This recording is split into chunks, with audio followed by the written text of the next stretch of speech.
नमस्कार साथियों, कैसे हैं आप सभी। उम्मीद करता हूं कि आप स्वस्थ होंगे, सुखी होंगे और प्रसन्न होंगे। आज हम बात करेंगे एंटी टेरर प्रहार पॉलिसी के बारे में। जैसा आपको पता है कि हमारे देश में कंटिन्यू लगातार जो है टेररिस्ट अटैक होते आए हैं और उसके लिए जो है गवर्नमेंट ऑफ इंडिया ने नए नए तरीके से अलग अलग तरीके से उनको काउंटर करने के लिए जो है स्कीम लेके आते रहते हैं।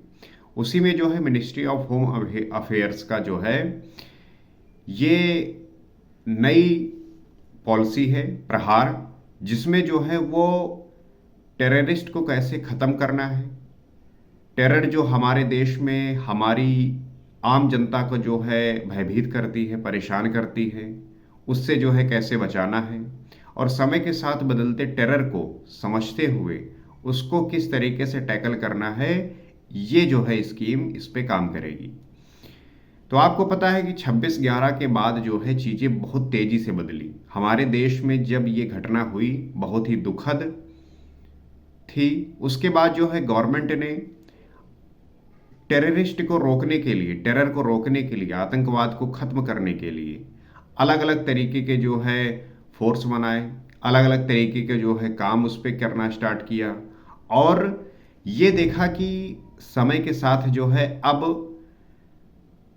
आतंकवाद अलग तरीके से काम कर रहा है। जैसा आपको पता है कि अब समय के साथ टेक्नोलॉजी जो है चेंज हुई है और टेक्नोलॉजी का उपयोग जो है वो लोग बड़े आसानी से कर पा रहे हैं। नए नए जो है हथियार उनके पास उपलब्ध हैं, उसका भी उपयोग जो है वो बड़ी आसानी से कर पा रहे हैं। तो उन सब के लिए हमें भी उसी प्रकार से तैयार होना होगा, क्योंकि उनके पास जो टेक्नोलॉजी है, जो हथियार हैं, वो सब उपलब्ध है जिसकी आवश्यकता उन्हें होती है। वो कहाँ से मैनेज करते हैं, कहाँ से करते हैं, ये सब की जो है अपने अपने थ्योरीज हैं।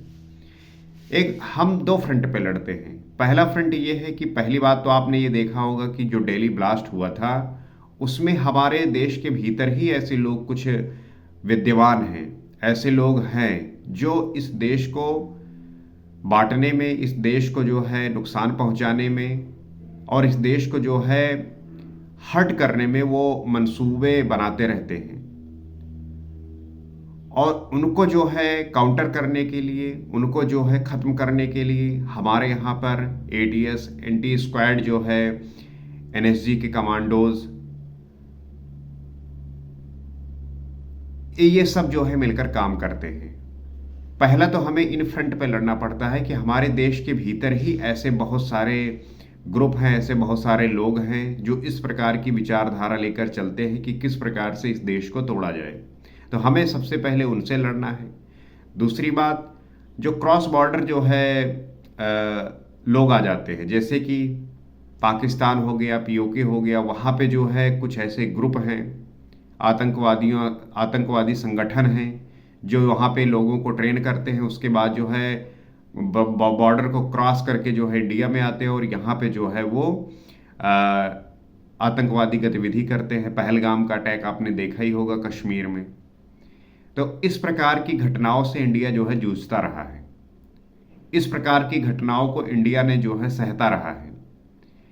लेकिन अब जो इंडिया है वो पहले वाला नहीं रहा है कि हम जो है चुपचाप बैठे रहेंगे, हम काउंटर नहीं करेंगे, हम बोल्ड डिसीजन नहीं लेंगे। अब जो है हम वो सब कुछ करेंगे जो हमारे सॉवरेनिटी के लिए, हमारी सुरक्षा के लिए आवश्यक होगा। आपने उसके बदले में देखा ही कि ऑपरेशन सिंदूर में किस प्रकार से इंडिया ने जो है मुंहतोड़ जवाब दिया। तो हमारा जो दुश्मनी है, हमारा जो काउंटर है, वो किसी भी देश, किसी भी आम व्यक्ति से नहीं है जो सिंपल और अपना जीवन जी रहा है। हमारा जो उद्देश्य है उन लोगों को ख़त्म करने की जो हमारे विरोध में, हमारे देश के को तोड़ने में, हमारे देश को नुकसान पहुंचाने में ऐसा विचार रखते हैं। हम उनको फाइंड आउट करेंगे, अगर देश में होंगे तो उनको ढूंढेंगे और इसी के लिए जो है ये प्रहार पॉलिसी लाई गई है। ये मिनिस्ट्री ऑफ होम अफेयर्स का जो है स्कीम है। इसमें होगा क्या कि जो है नई नई टेक्नोलॉजी के थ्रू अब चीज़ें जो है काम की जाएंगी। आप देखते होंगे अब जो युद्ध है वो मैन टू मैन नहीं हो गया है कि बॉर्डर पे जाके आप हथियार से सीधे सीधे लड़ते हैं। अब जो है युद्ध कई स्तर पर होता है। आप देखेंगे कि साइबर अटैक अटैक होते हैं, आपके जो है सिग्नल के थ्रू जो है डेटा चोरी होता है, डेटा अलग अलग तरीके से जो है चोरी की जाती हैं। एंटी ड्रोन का सिस्टम आ गया है, मतलब ड्रोन के थ्रू जो है अटैक करेंगे तो हमें जो है उसी प्रकार से एंटी ड्रोन भी बनाना है कि हम उनके ड्रोन को नष्ट कर सकें। हथियार ऐसे हैं कि आप बैठे बैठे जो है किसी भी एरिया को जो है नष्ट कर सकते हैं। तो उन सब को जो है काउंटर करने के लिए हमने ये प्रहार स्कीम लेके आए हैं। अब प्रहार स्कीम में वो सब कुछ, सारी टेक्नोलॉजी, हर तरीके का जो है हम उस पर काम करेंगे कि जिस प्रकार की नई नई चीज़ों को इम्प्लीमेंट करके अटैक करते हैं टेररिस्ट, उनको हम काउंटर कर सकें, उनको जो है मुंह तोड़ जवाब दे सकें, और ये भी फाइंड आउट कर सकें कि वो कहाँ पे प्लान कर रहे हैं, उनका किस प्रकार से मकसद है, और हम फाइंड आउट करके उन्हें ही पहले जो है समाप्त कर देंगे, ताकि वो जो है हम पे किसी प्रकार की भी साजिश ना कर पाएँ, हम पे जो है हमला ना कर पाएँ, हम पे जो है किसी प्रकार का प्लान ना बना पाएँ। तो इन सब को लेके जो है हमारे यहाँ की जो मिलिट्री है, आर्मी है, और जो हमारे एजेंसीज हैं, वो इस पे जो है बहुत ध्यानपूर्वक काम करती हैं। तो हमें जो है इन चीज़ों को लेके बहुत सतर्क होके जो है काम करने की आवश्यकता है। आप देखे होंगे कि पहलगाम में जब अटैक हुआ तो उस अटैक की वजह से वहाँ पे जो टूरिज्म है वो कम हुआ, वो डाउन हुआ, डिक्रीज हुआ। सेंट्रल गवर्नमेंट का यही उद्देश्य था कि हम जो है कश्मीर में एम्प्लॉयमेंट क्रिएट करते हैं। एक लंबे समय तक वहाँ पे जो है इसकी कमी रही, लंबे समय तक जो है अलग अलग तरीके से वहाँ पे चीज़ें हुई, 370 हटाया गया, और ये उद्देश्य था कि वहाँ पे हम इंफ्रास्ट्रक्चर डेवलप करेंगे। जम्मू एंड कश्मीर जो है टूरिस्ट प्लेस है, तो हम जो है उसको इस प्रकार से बनाएंगे कि वहाँ पे जाएंगे लोग, और इससे होगा क्या कि वहाँ के जो लोकल लोग हैं उनको एम्प्लॉयमेंट का मौका मिलेगा, और जब उनके पास काम होगा, पैसे आएंगे, तो कोई भी जो है उन्हें इन्फ्लुएंस नहीं कर पाएगा, कोई भी जो है अपने अकॉर्डिंग उन्हें ये नहीं कहेगा कि मैं आपको पैसे दूंगा, आपको ये कार्य करना है। जब उनके पास खुद एम्प्लॉयमेंट होगी, एक शांति पूर्वक जीवन वो भी जीना चाहते हैं, तो कौन जो है इसमें इन्वॉल्व होकर अपनी ज़िंदगी को बर्बाद करेगा। और ये हुआ भी, वहाँ पे टूरिस्ट बढ़े, वहाँ पे जो है लोग घूमने जा रहे थे, सब कुछ किया। लेकिन जब पहलगाम अटैक हुआ तो उससे जो है लोगों के मन में एक भय जो है भय उत्पन्न हो गया, और यही जो है उनका मकसद था। इस प्रकार की चीज़ें जो है वो करके हमारे देश को तोड़ना चाहते हैं। तो उन्हीं सबके इन मंसूबों को नष्ट करने के लिए, उनके मंसूबों को ख़त्म करने के लिए जो है ये प्रहार स्कीम लेके आया गया है कि हम जो है प्री प्लान्ड तरीके से, उनके करने से पहले ही हम उनके सारे प्लान को नष्ट कर दें और अपने देश को जो है सुरक्षित और सेफ रख सकें। हर एक व्यक्ति जो है सुरक्षा महसूस कर सके, हर एक व्यक्ति को जो है इस बात का भय ना हो कि जो है इस प्रकार का किसी भी तरीके से जो है घटना घट सकती है। तो वो फ्री फ्लोइंग में जो है चीज़ों को करेंगे, उन्हें किसी भी प्रकार का भय नहीं होगा। तो हमारी सरकार जो है इसको लेके कई प्रकार के टेक्नोलॉजी अडॉप्ट कर रही है, और जो है स्कीम लेके आ रही है, ताकि इसको जो है पूरी तरीके से ख़त्म किया जाए, समाप्त किया जाए। और इसमें जो काम कर रहे हैं उनके लिए रिस्पेक्ट है, उनके लिए आदर है कि वो जो है अपनी जान को जोखिम में डालकर सदैव हमारे लिए खड़े रहते हैं, चाहे वो बॉर्डर पे हो, चाहे वो देश के भीतर हो। वो सभी व्यक्ति जो इसमें इन्वॉल्व हैं, वो सभी व्यक्ति जो हमारी सुरक्षा के लिए सदैव तैनात रहते हैं, उनके लिए जो है ग्रेट रिस्पेक्ट है, और हमें करनी भी चाहिए।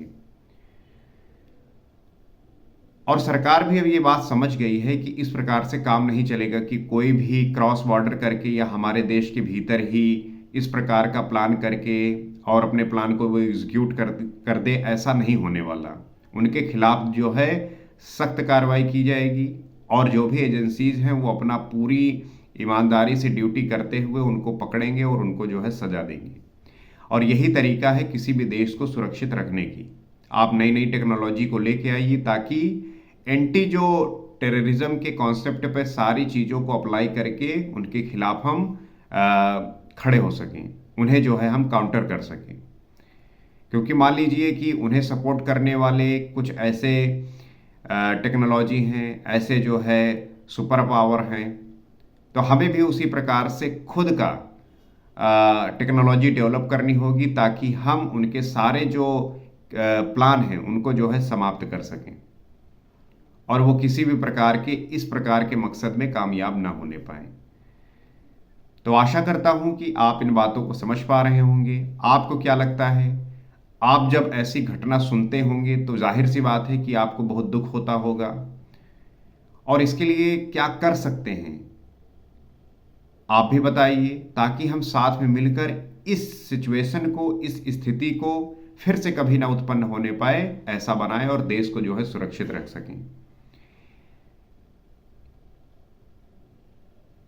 तो ये बात इतनी प्रभावी है कि हम इस बात को बहुत ध्यानपूर्वक, हम अपने इंडिविजुअल स्तर पे भी ध्यान रखने की आवश्यकता है। जितना हो सके हम कंट्रीब्यूट कर सकें, जितना हो सके हम हेल्प कर सकें, और जितना हो सके हम इसके बारे में अवेयर रहें, पता रखें, ताकि हमारे आने वाले समय में कभी भी इस प्रकार की घटना ना हो।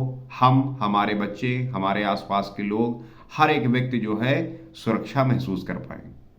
इसमें हमें सरकार का जो है साथ देना है, सरकार की बनाई हुई स्कीमों का जो है स्वागत करना है, और उसके लिए जो है प्रोत्साहित करना है, प्रेरित करना है उन लोगों को जो इसमें जो है काम कर रहे हैं, ताकि वो जो है पूरी तन्मयता के साथ, पूरे समर्पण के साथ देश की सुरक्षा को ध्यान में रखते हुए अपने आप को उसी प्रकार से प्रकट कर सकें।